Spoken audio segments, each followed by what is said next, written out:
é esta, o nosso sul central ou rego de Fulano. Portanto, a circunvalação pré-central é imediatamente aquela que se encontra anterior a este rego. O que é que ele faz? Gera então os movimentos voluntários e, em especial, a movimentação fina das mãos. Ou seja, os movimentos mais delicados e precisos é nesta área que a resposta vai ser então processada e enviada. Ora bem, aqui originam-se deste local cerca de 30% dos primeiros neurónios e os restantes 30% encontram-se na área pré-motora, que é esta área imediatamente anterior ao nosso sul pré-frontal, e depois 40% no córtex somatosensorial. Voltando ao homúnculo, aqui temos os corpos celulares que controlam as funções motoras. Temos então aqui dos dedos do pé até à face, e conforme o tamanho da região, assim é o número de neurónios que vão controlar estas regiões. Quanto maior for então isto desenhado, maior o número e maior o número de áreas que vão controlar. Okay? Ora bem, como eu estava a dizer, grupos musculares com muitas unidades motoras, mãos e face, apresentam-se então com uma relação maior do que as outras que têm poucas unidades motoras. Ora bem, a área pré-frontal, aliás, a área pré-motora, é uma área de apoio onde as funções motoras são organizadas antes de serem iniciadas no córtex motor. O que é que isto quer dizer? Quer dizer que temos alguém que dá a ordem, mas depois temos antes temos uns assessores que vão organizar a papelada toda para que essa pessoa vá dar a ordem. E é isso mesmo. Portanto, antes do córtex motor primário enviar a ordem, há então um resumo da informação que se quer fazer, um processamento da informação que se quer fazer, e depois é enviada para esta zona, e só aqui é que depois é enviada para os músculos inferiores. Ok?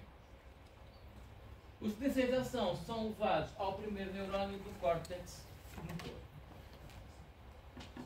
A área pré-frontal, aqui é onde ocorre a motivação, ou seja, pessoas que adoram procrastinar, esta parte está um bocadinho atrofiada, porque não há motivação para estudar anatomia, por exemplo, então gosta-se mais de ir à Netflix e ver, por exemplo, a Wednesday.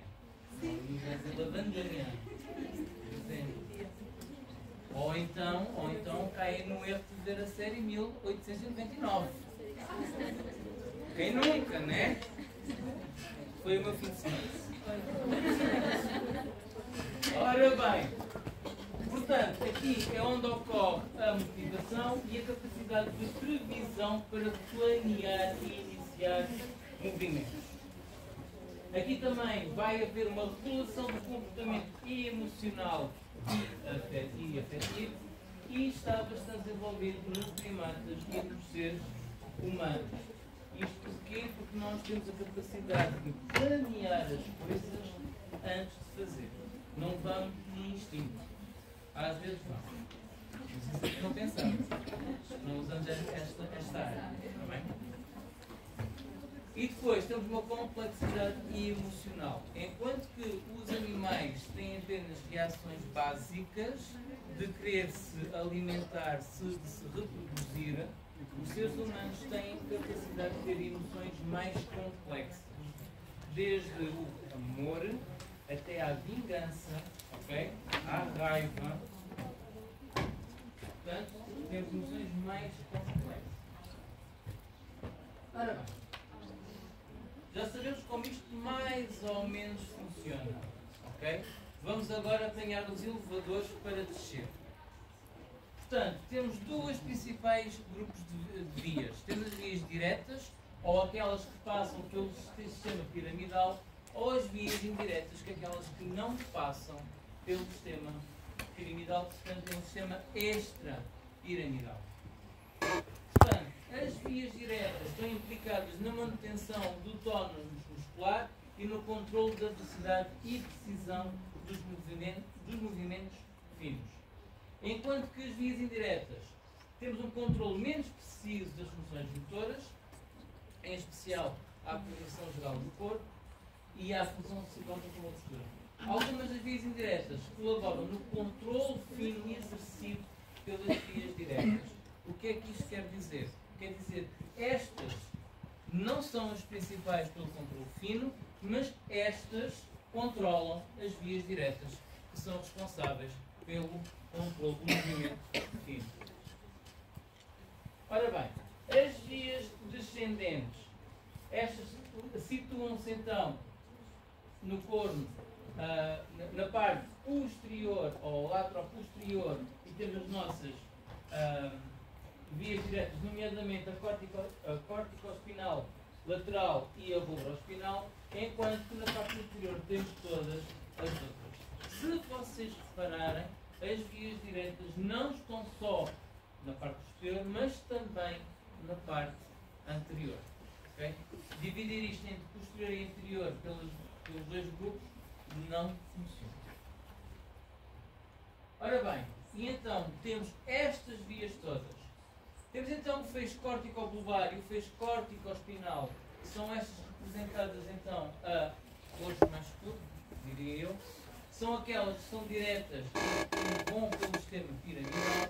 Depois, as outras todas são aquelas que temos uma interação maior entre as várias estruturas encefálicas. Temos então as vias indiretas, a vestíbulo-espinal, a rubroespinal e a retículo-espinal. Se vocês decorarem de onde vem para onde vai, vocês sabem o nome disto. Por exemplo, rubroespinal vem do núcleo rúbreo para a espinal medula. Retículo-espinal vem da formação reticular para a espinal medula. Vestíbulo-espinal vem do vestíbulo, da ponte, para a espinal medula. Ok? Ora bem, aqui as vias diretas. O primeiro neurónio localiza-se então no córtex cerebral, portanto, aqui neste giro, ok? E estes fazem sinapse diretamente com os segundos neurónios, ou no tronco cerebral, ou na espinal medula, ok? As suas fibras passam através das pirâmides bulbares. Por isso é que é um sistema piramidal.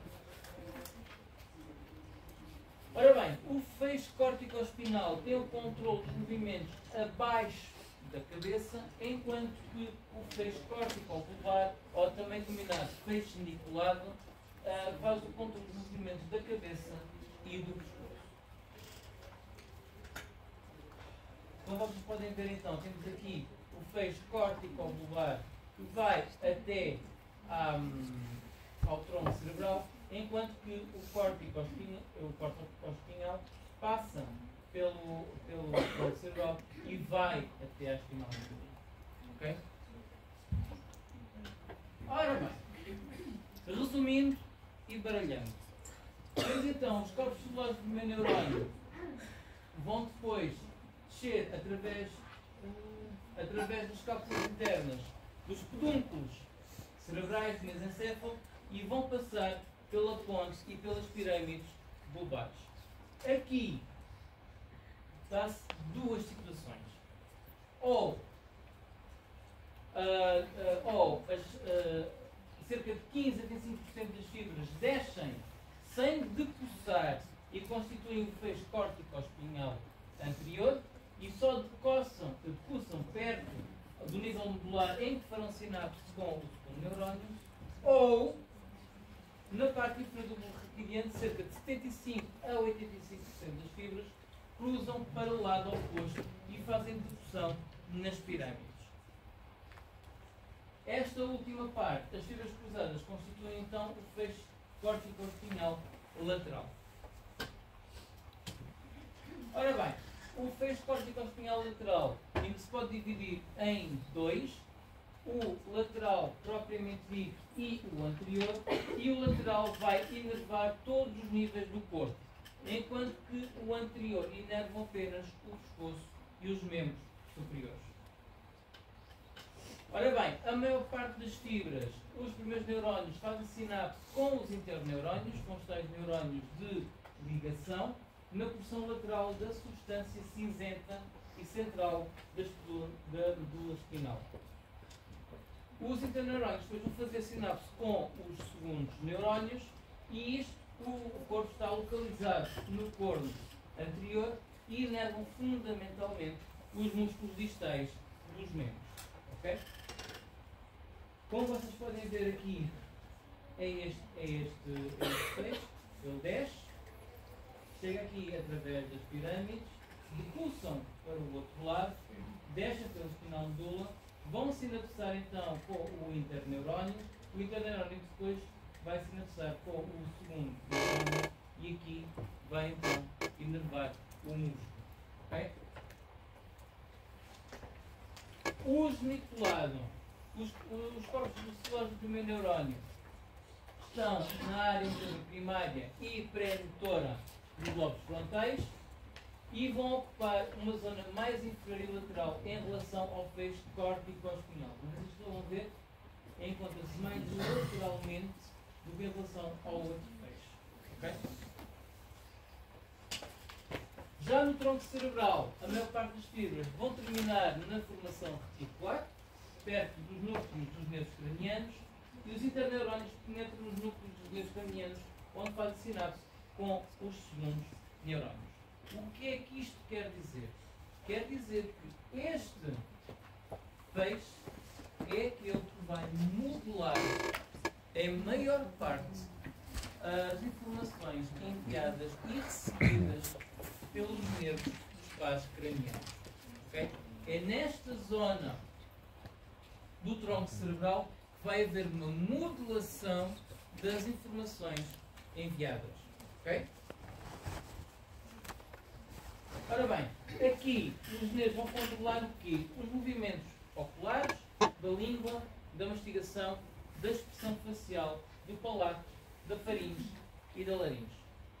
Em suma, estão responsáveis pela comunicação através das expressões faciais e da fala e também da mastigação e deglutição. Okay? Portanto, são responsáveis pela comunicação e alimentação.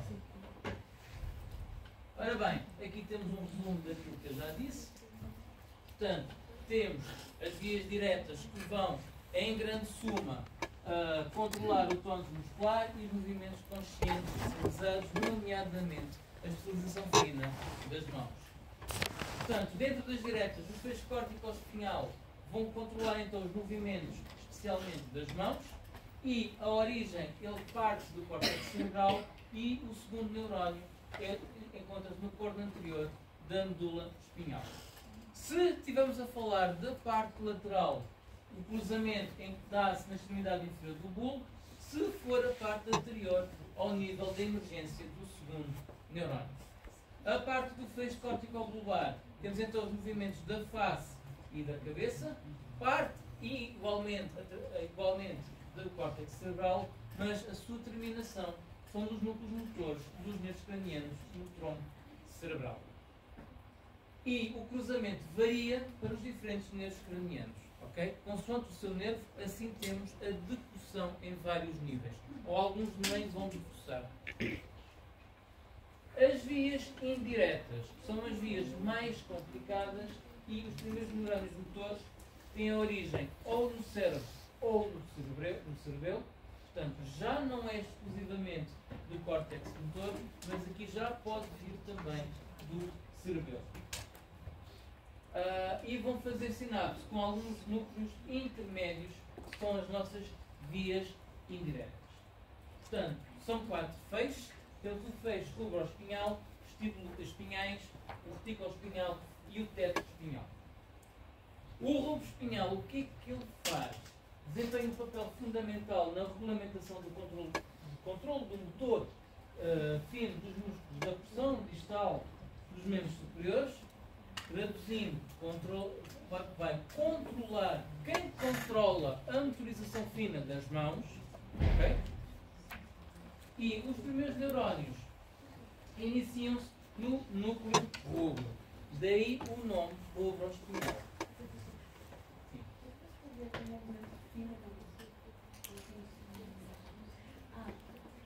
Quer dizer, muito preciso, como se fosse um cirurgião. Isso é movimentação fina.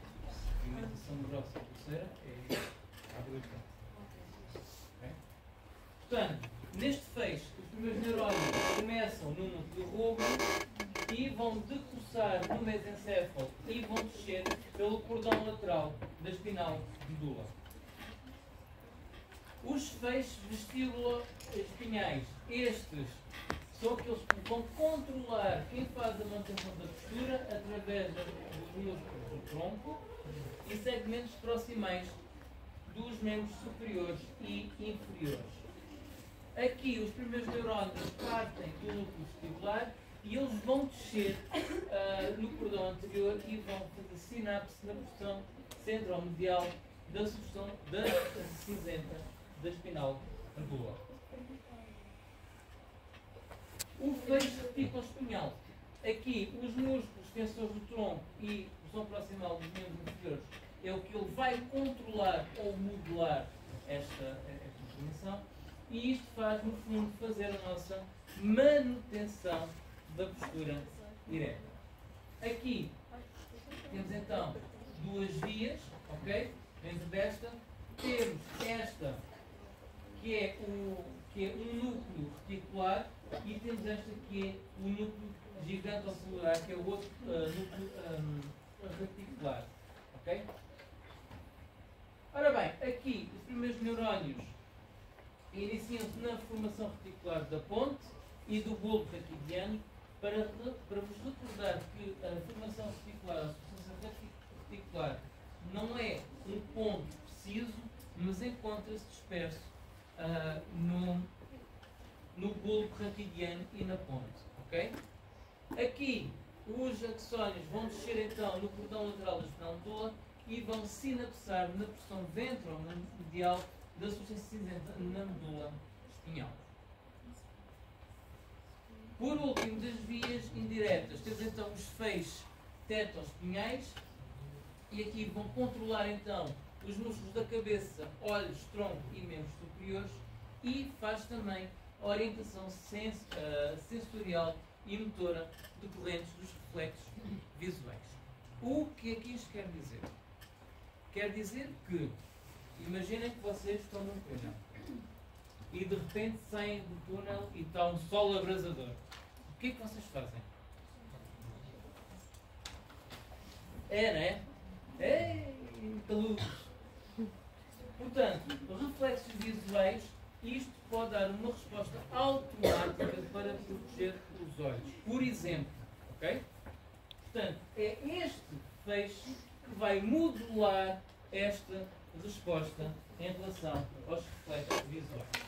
Os reflexos visuais também vão ter um papel importante na modulação da resposta em relação ao órgão sensorial do equilíbrio. Okay? Vamos ver mais à frente que o equilíbrio não é apenas receber informação do labirinto vestibular, okay? Mas vai ser essa informação em conjunto com outras informações que vão dar então a resposta para a manutenção do nosso equilíbrio. Okay? Ora bem, aqui os primeiros neurónios iniciam-se no tubérculo quadragésimo superior e rapidamente decusam, ou seja, nesse nível eles fazem o cruzamento para o outro lado e depois vão descer no cordão lateral da espinula espinhal e fazem sinapse na porção ventromedial da substância cinzenta. Isto é o resumo, isto é para saber na Agora, como eu estava a dizer, recebemos o estímulo, levamos até o encéfalo pelas várias vias, o encéfalo traduz essa informação, quase que processa essa informação na parte do córtex sensorial e depois passa a informação para o córtex motor para ele planear e dar então uma resposta motora, desce as vias descendentes e temos então a contração dos músculos. Agora, quem controla isto, ou quem modela esta resposta? Portanto, vamos falar agora da modificação e refinamento das atividades motoras. Portanto, há 4 zonas que vão modelar estas respostas, nomeadamente os núcleos basais, o cerebelo, uma ligação cérebro-cerebelo e, por último, o tronco encefálico. Ok? Ora bem, o que é que os núcleos basais fazem? Aqui vai fazer uma modelação dos movimentos e postura, e o que é que vai fazer? Vai fazer um planeamento, uma organização e uma coordenação para conseguir fazer um movimento pensado e efetivo. Okay? Temos então mecanismos de retroação que podem ser estimulatórios e isto facilita então o início do movimento voluntário, ou inibitórios, que vai inibir a atividade muscular dos músculos antagonistas e vão diminuir o tónus muscular quando o corpo está em repouso. O que é que isto quer dizer? Quando eu falei dos músculos e do grupo de músculos que fazem determinado movimento, eu falei que um grupo de músculos fazia um movimento e havia outro grupo de músculos que fazia um movimento contrário. São os músculos antagonistas. Para eu fazer um movimento agonista, eu tenho que inibir os músculos antagonistas. Porque se os dois grupos de músculos estiverem a contrair ao mesmo tempo, eu não vou ter movimento. Okay? O que eu vou ter é o meu braço, por exemplo, parar em força e não sabe para qual é que há de se meter e vocês vão começar a sentir dor. Okay? Portanto, quando falo estimulatórios e inibitórios é quando está a estimular uma coisa, tem que inibir a outra. Da parte de diminuir o tónus muscular quando o corpo está em repouso, é para o corpo relaxar e poder descansar. Quando vocês estão deitados na cama, vocês têm o corpo relaxado. Para o corpo estar relaxado, tem que haver então uma inibição dos músculos que fazem a postura para que vocês se sintam relaxados. Okay? Ora bem, no cerebelo, temos então o lobo fóculo nodular, ou também denominado de vestíbulo cerebeloso, e este vai receber informação das estruturas vestibulares e envia axónios para os músculos vestibulares. O que é que isto faz? Faz então manter o tono dos músculos posturais, vai controlar o equilíbrio e vai coordenar os movimentos oculares. Já o vermes e a porção medial do hemisfério lateral, ou também chamado de espinocerebeloso, vai contribuir para a coordenação motora fina dos movimentos simples através da função comparadora. E o que é isto da função comparadora? Como eu falei no exemplo da máquina de escrever ao computador, vocês inicialmente era uma coisa assim, andavam à procura das teclas. Com a continuação desse movimento, vocês foram aperfeiçoando e neste momento vocês já conseguem escrever sem olhar para o teclado. Mas, para vocês reterem e fazer uma coordenação mais fina desse movimento, vocês tiveram que pegar nas experiências anteriores para comparar e refinar então esses movimentos para serem cada vez mais precisos e cada vez mais automáticos. Ok? Portanto, é isso mesmo a função comparadora. Como é que isto funciona? Então temos o córtex motor que vai enviar potenciais de ação aos segundos neurónios motores na medula espinal, ou seja, o nosso córtex envia informação para eu mexer o dedo, okay? Chega à medula espinal, mas também os potenciais de ação vão ao córtex, vão informar o cerebelo do movimento desejado. Portanto, temos uma informação bruta que chega à espinal medula e temos uma informação mais refinada então ao cerebelo. Aqui, a informação dita bruta.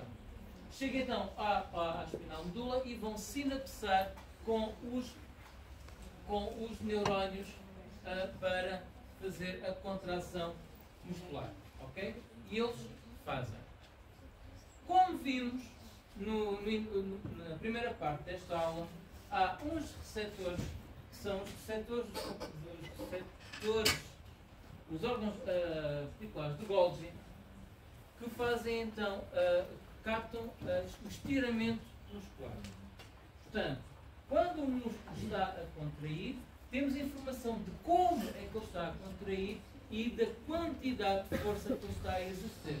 Portanto, esses órgãos tendinosos de Golgi vão enviar informação então ao cerebelo de como é que isto está a decorrer. O cerebelo então vai comparar a informação recebida pelos órgãos tendinosos de Golgi e pela informação que o córtex motor deu para ver se a ordem que foi enviada para o músculo está mesmo a ser cumprida. Okay? Portanto, vai comparar e isto vai tirar um resultado final. Ora bem, depois, os potenciais de ação do cerebelo vão para a medula e vão modificar a estimulação que está a decorrer ao músculo cardíaco, ao músculo esquelético. Isto no caso de, imagina que a informação é chutar uma bola, ok? Então, contraímos os músculos para chutar uma bola. Mas, no decorrer da coisa, a gente vê um cão a passar à frente. Entretanto, os órgãos de Golgi dizem que, afinal, isto não está a contrair tanto como foi enviado inicialmente. E manda a informação ao cerebelo. O cerebelo, que tem a informação do córtex e a informação dos órgãos de Golgi, dizem: epá, afinal isto não está a ser como devia ser. O que é que se passa? Vamos então modificar então esta resposta, vamos modular esta resposta e vamos ver que temos que modular a contração muscular, para menos não vamos nós dar um pontapé no cão. Ok? Por último, são enviados do cerebelo para o córtex motor potenciais de ação que vão modificar a atividade motor. Quer dizer que, além desta informação que foi dada para controlar a contração muscular, é enviada então uma informação ao cérebro, para o córtex motor do cérebro, dizer: espera aí, que temos que modificar então a informação inicial. Okay? Isto é a função comparadora. Dúvidas?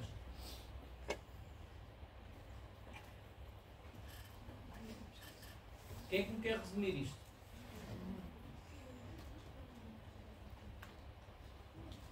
Querem que eu repita? Córtex motor. Até aqui?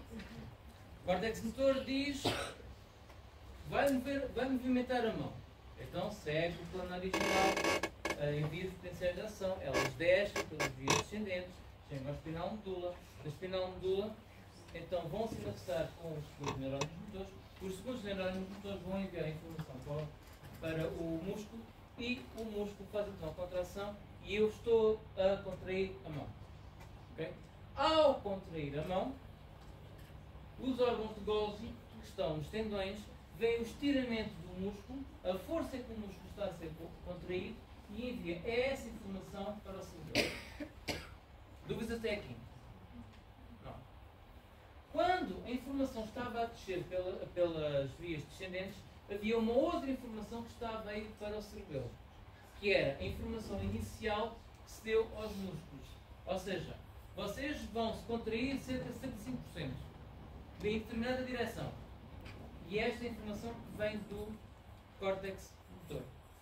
A informação que vem dos órgãos tendinosos do Golgi dizem: afinal houve uma coisa e não se contraiu muito, contraiu 50% e não foi bem para o lado direito, foi mais para o lado esquerdo. E o cerebelo vai comparar as duas informações e vão ver: afinal isto não está 100% de acordo, tem que enviar então uma mensagem diretamente para os segundos neurónios dos motores que vão contrair os músculos, a dizer, afinal vocês têm que contrair mais um bocadinho porque não era o desejado, 60% não é desejado dos 75%, têm que contrair mais um bocadinho, e vão enviar então uma outra resposta ao córtex motor a dizer que, afinal, vocês têm que dar um maior reforço à informação que vão enviar, porque isto não está a cumprir tão bem como era desejado. Okay? E isto faz com que haja a correção da resposta inicial. Percebe? Sim.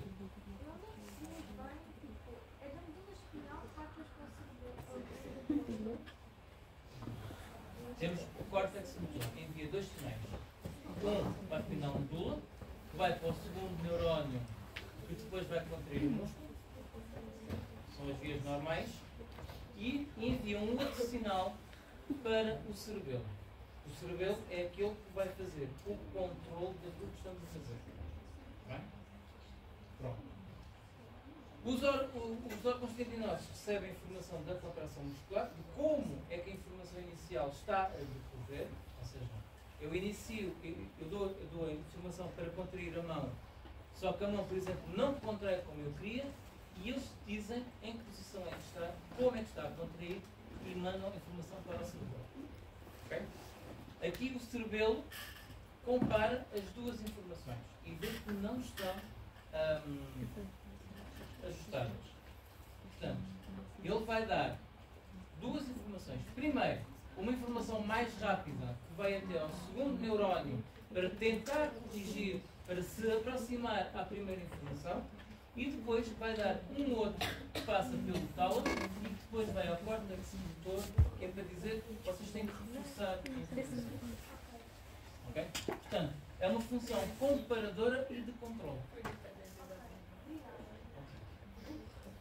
Ora bem, depois temos a ligação cérebro-cerebelo, e isto constitui dois terços dos hemisférios cerebelosos e vão fazer a comunicação com as regiões pré-motoras, pré-frontais e motoras do córtex cerebral. É aquela parte em que o cerebelo comunica com o córtex cerebral para dizer o resultado do que está a acontecer.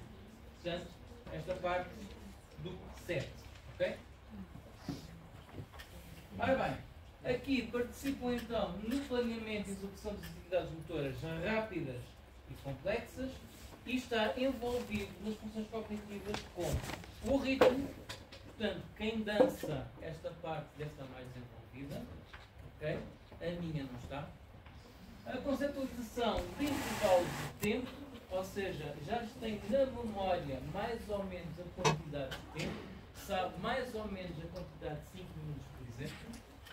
Algumas associações de palavras e, por último, execução de puzzles. Portanto, tudo que é complexo e abstrato, ele faz. Okay? O tronco encefálico. Aqui, por ele passa as principais vias ascendentes e descendentes, estas projetam-se todas no tronco encefálico, nomeadamente os núcleos cranianos 3 a 10 e 12. Portanto, o 1 e o 11 não têm projeção para os núcleos do tronco encefálico e, mesmo assim, o par craniano 2, só as ramificações colaterais é que se vão projetar para o tronco encefálico. Por último, temos então o núcleo da formação reticular, que tem um sistema reticular ativador, que é o SMA, e este é responsável pelo despertar da consciência. Okay? Resumindo com muito baralhando, temos então as entradas sensoriais, temos as vias ascendentes da medula espinal e temos os axónios dos nervos cranianos. Neste caso, passa a informação do segundo par craniano, que é a visão, do quinto, que é a sensação tátil da face, da cavidade nasal e da cavidade oral. O sétimo temos a gustação, ou seja, o paladar. O oitavo, a audição e o equilíbrio. O nono, a gustação e sensação tátil na garganta. E o décimo, temos então as sensações da gustação, sensação prática na laringe e sensações viscerais dos órgãos do tórax e abdômen. Portanto, toda esta informação passa pelo tronco encefálico e vai comunicar com os núcleos que ali tem, que vão dar respostas moduladoras.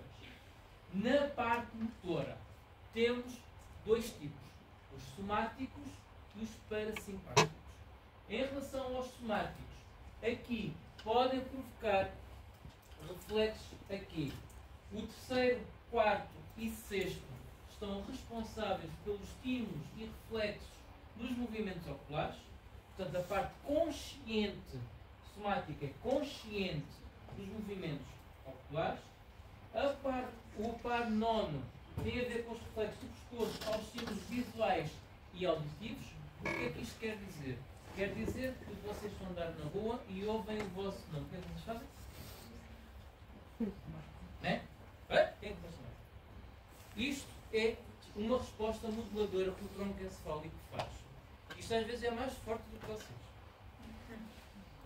Então quando ouvem alguma fofoca bastante boa, bem? Ou então aquela de miga, não olha. É isto que é a resposta aos estímulos auditivos. Bem? Não. Portanto, depois temos o sétimo, que temos as expressões faciais, o quinto e o 12º com a mastigação, o nono e o 10º com a deglutição e depois o nono e o 10º e o 12º com a fala. Porquê é que aqui temos o 12º na mastigação e o 12º na fala? Como vocês já devem ter estudado, que não estudaram, o par craniano 12º é responsável pelos movimentos da língua. Ok?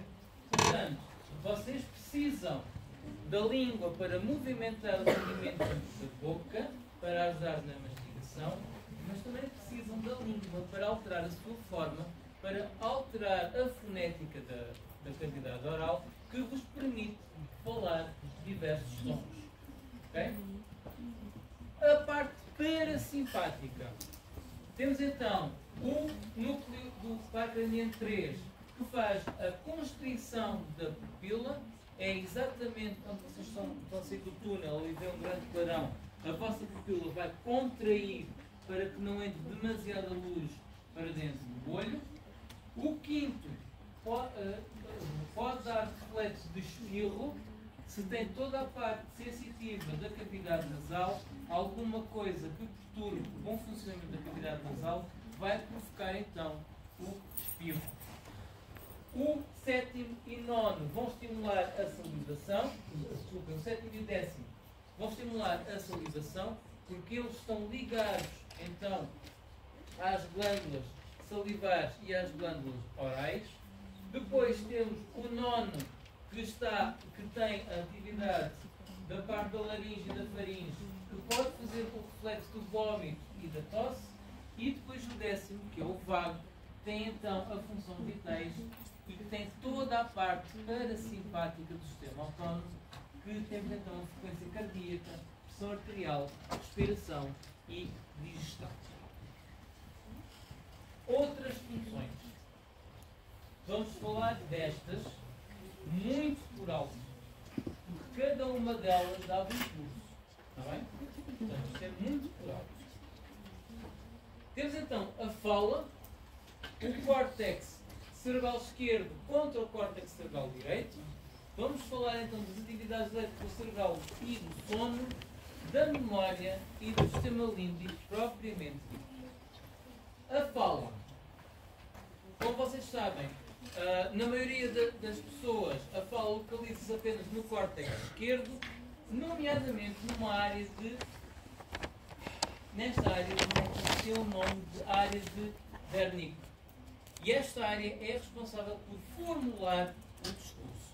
Se vocês repararam, e quem vem às aulas repara que eu, a partir das 6 da tarde, esta área eu deixo de falar. Aliás, deixa de funcionar. Porque o meu discurso começa já a atrapalhar com o cansaço. Portanto, o que é que isto quer dizer? Quer dizer que esta área está então na área sensorial, ou seja, ela vai planejar o discurso, vai então enviar os estímulos para a área de Broca, que é esta areazinha aqui da área motora, que vai recebê-los e vai enviar os impulsos, vai enviar os impulsos então para a área motora, da área pré-motora, a área pré-motora vai enviar para a área motora e depois a área motora vai enviar os estímulos necessários para que se faça a fala propriamente dita. Ok? Um eletrocerebograma. Vê-se que quando a palavra é vista no córtex visual, portanto temos aqui a atividade na parte occipital, que é a parte que se especializa na parte da visão. Portanto, temos uma maior atividade nesta parte. Depois, a informação sobre a palavra é compreendida na área de Wernicke. Temos então aqui esta área que no encefalograma. Vemos aqui então maior atividade nesta zona, que corresponde a esta zona. A informação da área de Wernicke é transferida para a área de Broca. Vemos então a transferência da atividade de um lado para o outro e depois, quando a área de Broca é transfere para o córtex motor primário, vemos então a alternância de atividade para o córtex motor primário. Okay? Portanto, é este o circuito. Vocês podem ver, a área de Wernicke faz então a ligação com a área de Broca. A área de Broca dá então os estímulos para a área pré-motora, da área pré-motora para o córtex motor primário, e o córtex motor primário dá a informação para os músculos da face, da laringe, da faringe e das cordas vocais, que faz então a vocalização da fala. Dúvidas em relação a isto? Não?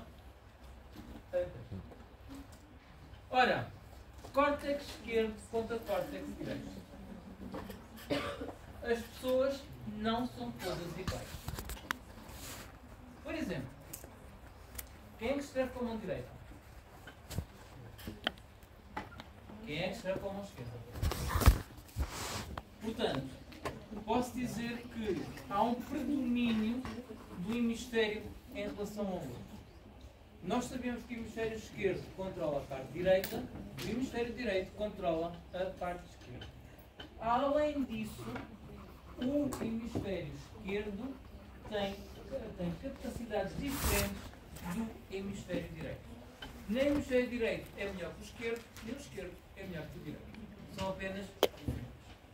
Portanto, cada hemisfério cerebral controla e recebe estímulos do lado oposto do corpo e os hemisférios direito e esquerdo estão ligados por comissuras. Eu já falei sobre isto, sobre as comissuras, está bem? A maior destas comissuras é o corpo caloso e este permite a partilha de informação entre hemisférios. E exatamente estas fibras aqui. Estas fibras ligam então o hemisfério esquerdo ao hemisfério direito e é estas fibras que permitem a comunicação inter-hemisférios. Ora bem, o hemisfério esquerdo é o que estatisticamente se verifica na maioria das pessoas, não quer dizer que seja o correto ou o incorreto, estatisticamente é o que a maioria das pessoas tem, é predominante e vai controlar capacidades linguísticas e analíticas. Ou seja, tudo o que é mais matemático e mais prático, o hemisfério esquerdo vai controlar. Já o hemisfério direito vai controlar as capacidades espaciais e as capacidades musicais. Tudo o que é mais artístico, mais sensitivo, é o lado direito que controla. Okay? Atividade elétrica cerebral do sono.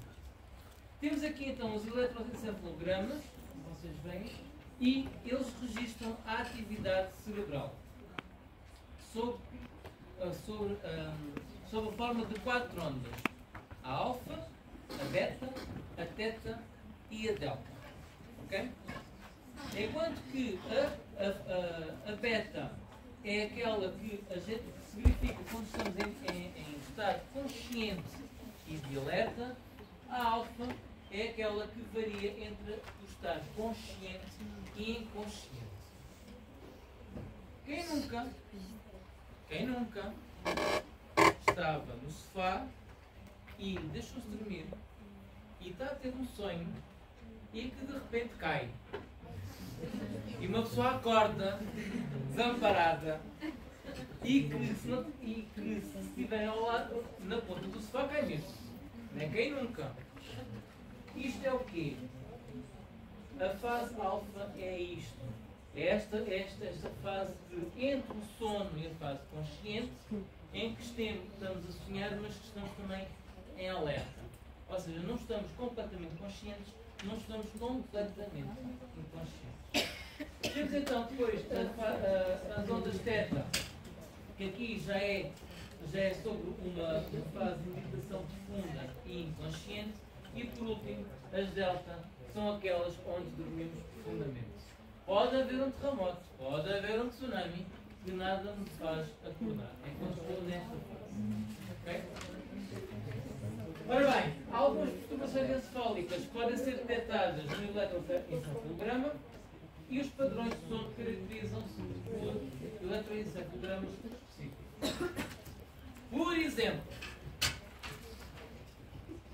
posso continuar a aula? Obrigado.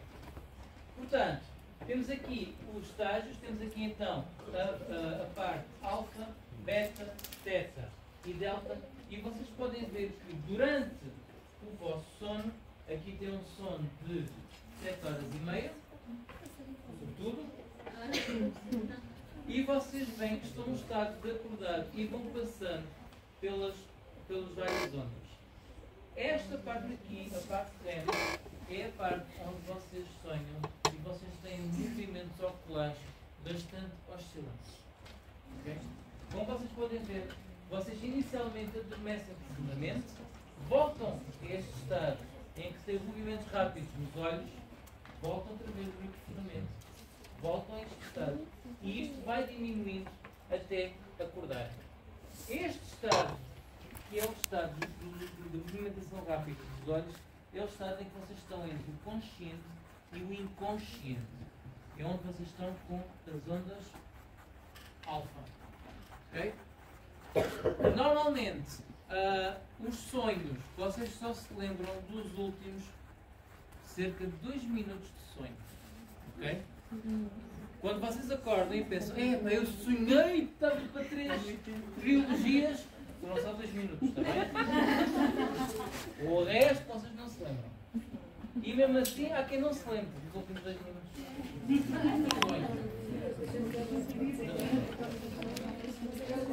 Ora bem, quando eu falei do tronco encefálico e da atividade, eu disse que tinha lá a formação reticular e disse que tinha este sistema reticular ativador. Esta parte é aquela que vai despertar a consciência. O que é que isto quer dizer?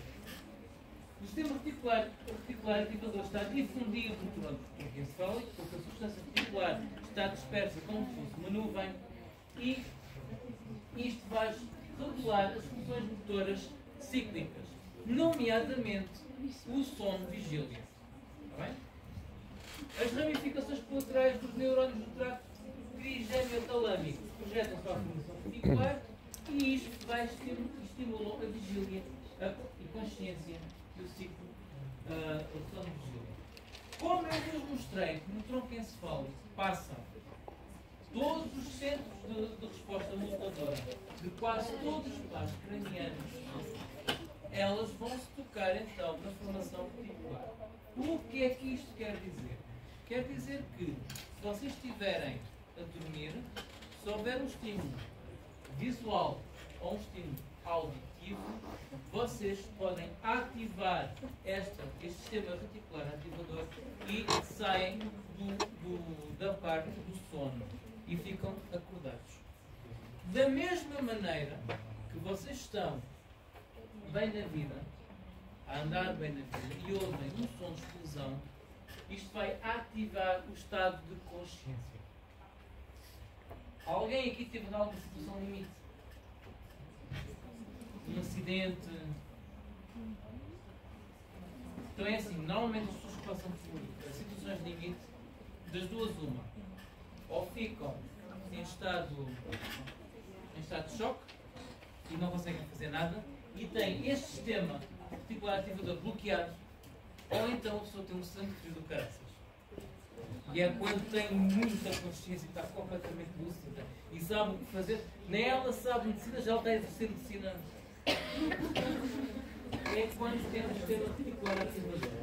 Há certos estímulos que vão despertar a consciência. Não só quando estamos a dormir, mas também quando estamos acordados. E algumas situações de limite despertam este estado de consciência. Também algumas drogas. Mas eu não posso. Ora bem, memória. Portanto, temos três tipos de memória. Temos a memória sensorial, a memória de curto prazo e a memória de longo prazo. Temos aquela que é captada pelas sensações e rapidamente esquecida. Porque se fôssemos armazenar todas as informações, neste momento tínhamos mortalmente cerebral. Algumas memórias sensoriais que são importantes, nós conseguimos decorar a um curto prazo e temos a tal memória de curto prazo, e aquelas que são realmente importantes e que nos marcam passam para a memória de longo prazo. Ora bem, a memória sensorial é isto mesmo, é a retenção a muito curto prazo do estímulo sensorial recebido e normalmente dura menos do que um segundo.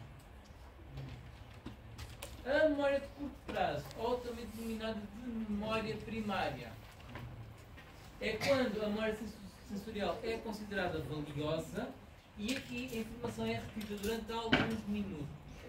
Está estudado que esta memória é limitada a um número de 7 coisas. 7 bits.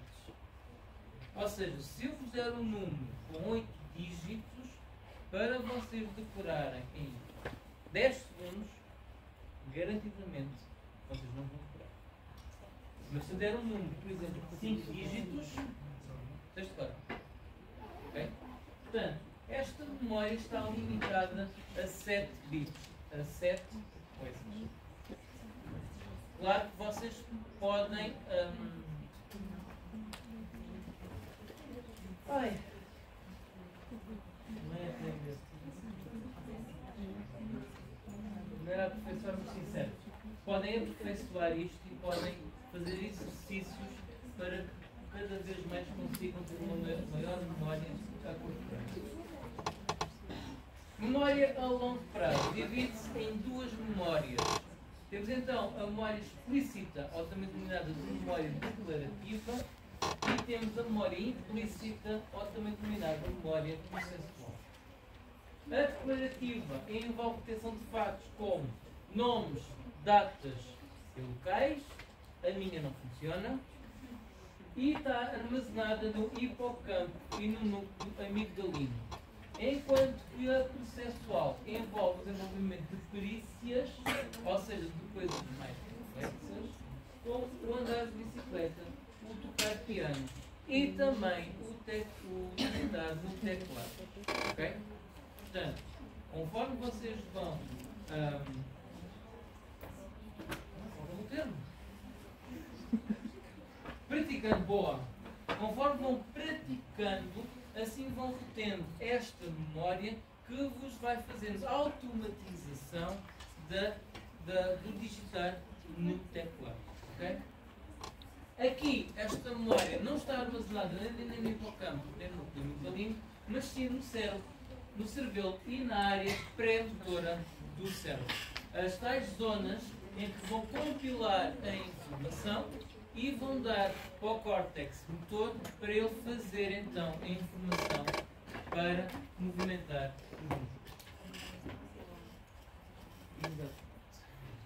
Portanto, a memória sensorial aqui, a maioria perde-se imediatamente. Quem nunca, o professor de anatomofisiologia está a dizer as coisas e passar 5 segundos perguntar, ninguém responde, né? Quem nunca, perde-se aqui, a informação perde-se toda aqui na memória sensorial. Aquelas mais importantes, que é quando o professor diz sai no teste, obrigatoriamente, passa a tua memória de curto prazo, né? Portanto, aqui a maior parte perde-se no período de curto período de tempo, quando é recebida nova informação, quando a pessoa se distrai, né? Mas se vocês apontarem no papel qual é o slide que sai, vocês vão fazer a acomodação da memória e vão passá-la então pela memória a longo prazo. A explícita perde-se uma grande quantidade ao longo do tempo, enquanto que a implícita perde-se uma pequena quantidade ao longo do tempo. Que doença vocês conhecem onde isto é notório? Alzheimer. O que é que as pessoas com Alzheimer, quais são as memórias que elas perdem? As recentes. Ok? Tudo que é memória sensorial, memória temporal e memória explícita, elas vão perdendo. No entanto, a implícita, não. Sistema límbico. Ora bem, eu já tinha falado que ele envolve diversas zonas do nosso encéfalo, nomeadamente córtex cerebral, núcleos basais, tálamo, hipotálamo e córtex olfativo. E há aqui uma coisa engraçada. Córtex olfativo. Quem nunca se lembra do cheirinho do bolo que eu estava a fazer? As memórias de nada. É isto que é expulsão. O cheiro é o sentido que mais memória visceral evoca. Okay? Portanto, o sistema límbico controla as funções viscerais do sistema nervoso autónomo e do sistema endócrino e está envolvido nas emoções, nas respostas viscerais às emoções, na motivação, no humor, na memória declarativa de longa duração e nas sensações de dor e prazer. Ora bem, então, a principal fonte de entrada sensorial são então os nervos olfativos e o cheiro ao pensamento de comida estimula a sensação de fome no hipotálamo, também podem estimular uma sensação de memória antiga. Por conta da nossa parte animal, os animais, quando estão no cio, libertam feromonas e as feromonas são captadas pelo olfato. Portanto, a detecção olfativa de feromonas também vai dar uma resposta sexual. O símbolo do sistema límbico é um centro de satisfação, esta zona aqui é um centro de satisfação, e é aqui que vai dar então a informação de que está satisfeito com uma refeição ou também com uma relação sexual. Alguém que tenha um traumatismo nesta zona, muito possivelmente nunca tem fome, não vê satisfação nenhuma, nem se sente saciado e também pode se tornar assexual. Okay? As memórias desenvolvem-se na interação com o hipocampo. Portanto, tudo o que envolve o hipocampo se refere à memória. O que é que acontece quando temos um traumatismo ou lesão nesta zona? Primeiro, se tiver um traumatismo, pode acontecer que a pessoa fique sem apetite, mas também pode ter um apetite voraz. Ou seja, nunca está satisfeito com o que come. E agora percebemos o que é que eu disse. Ora bem, também pode haver um aumento da atividade sexual, como também uma diminuição da atividade sexual. Pode também dar um fator de docilidade. O que é que isto quer dizer? Quer dizer que podemos perder o medo normal, ou seja, somos frontalizados e vamos à bruta e não temos medo de nada e pomos-nos em situações de risco. E também pode haver uma diminuição de respostas de raiva. Ou seja, a pessoa também pode não ter mais raiva. Depois, danos no hipocampo, nomeadamente no hipocampo. Temos então, ele está inserido no lobo temporal. O lobo temporal é aquele que está associado às memórias e um dano no hipocampo pode levar à perda da formação da memória. Quem é que nunca viu o filme em português? Como é que é? Nunca vi beijada? em brasileiro acho que é os 40 primeiros encontros. Com a Drew Barrymore e com... Como se fosse a primeira vez. Exatamente, como se fosse a primeira vez. É como se fosse a primeira vez, como se fosse a primeira vez. Ela tem uma lesão no hipocampo que faz que todos os dias se esqueça do dia anterior. Então para ela todos os dias é o mesmo dia. Ok? Depende se atinge a região, depende como é que é feito esse traumatismo, que extensão é o traumatismo e com que força é esse traumatismo. Okay? Também está descrito que a parte do Alzheimer afeta também esta zona e é por isso que as pessoas que têm Alzheimer esquecem-se das coisas mais recentes, porque não conseguem formular memória. Ok? E com isto, bom fim de semana.